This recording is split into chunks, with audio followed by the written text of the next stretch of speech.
Homélie du 18e dimanche du temps ordinaire à l'Église nous propose aujourd'hui de contempler ce qui est comme un écho de l'Épiphanie et du baptême, la transfiguration sur la montagne de notre Seigneur Jésus.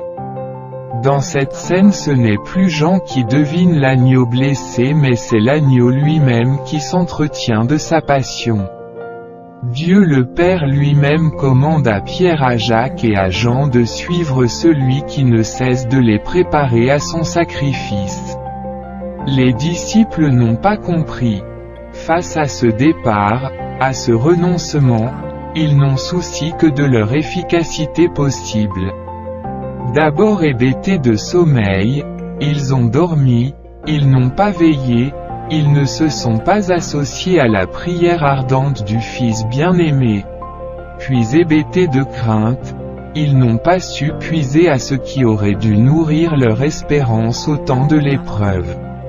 Ce qui a été offert à leur contemplation, le visage rayonnant de Jésus et la parole aimante du Père, tout cela est vécu actuellement par l'Église, au plus profond du cœur de ceux qui prient.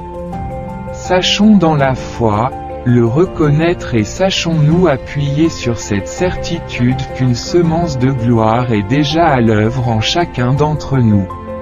À cet égard, le pape Benoît XVI insistait sur la « mémoire de la foi ». Il nous faut graver dans notre mémoire les expériences spirituelles qui passent dans notre vie comme un éclair.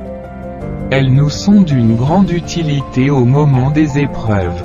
Pour les graver, les seuls moyens sont l'oraison et la méditation. Amen.